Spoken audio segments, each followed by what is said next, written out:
یہ جو نیک اعمال کرتے ہیں، آپ کو لگتے ہیں کہ بھائی 5 وقت کی نماز پڑھتے ہیں، روزہ رکھتے ہیں، ذکر و اذکار کرتے ہیں، قرآن کریم کی تلاوت کرتے ہیں، آپ سمجھتے یہ بندہ فارغ ہے، ان کو کوئی کام ہی نہیں ہے۔ ہم تو یہ سمجھ بھائی ان کو اور کوئی کام ہی نہیں ہے تو مسجد میں جا کے نماز پڑھے گا، اور کیا کرنا ہے اس میں، ہم تو یہ سمجھتے ہیں۔ لیکن اللہ کی قسم یہ بندے سب سے زیادہ کام والے ہیں، کیونکہ انہوں نے وہ تیسرا جو بھائی ہے نا اس کے ساتھ اپنا تعلق جوڑا ہے۔ چنگیز خان جس نے 4 بادشاہ ایسے گزرے جس نے پوری دنیا کو فتح کیا ہے۔ نمبر 1 چنگیز خان تھا، بہت بڑا ظالم گزرا جس نے مشرق سے لے کر مغرب تک پوری دنیا کو فتح کیا تھا۔ اس ظالم نے اتنا ظلم کیا کہ کھوپڑیوں کے اندر شراب پیتا تھا، اس کا نشہ بن چکا تھا، کھوپڑیوں کا دیوار بناتا تھا، لیکن 70 سال تک مسلسل جنگیں کرتا رہا، انسان کا خون بہاتا رہا۔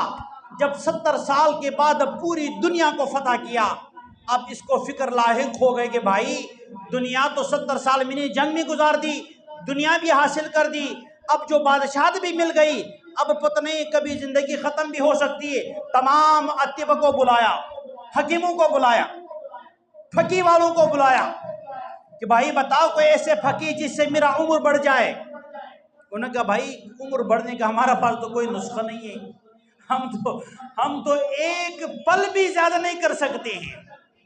کہاں پھر تمہارا پھکیوں سے کیا فائدہ ہے بھائی؟ تمہارے ان پھکیوں سے فائدہ کیا ہے؟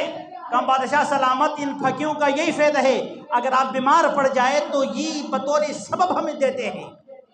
کہا پھر یہ بتاؤ کہ مجھے جتنی میری زندگی بقایا ہے میں نے ان کو بنانا ہے محفوظ، تاکہ میں اب پر سکون ہو کے عیش و عشرت کر لوں۔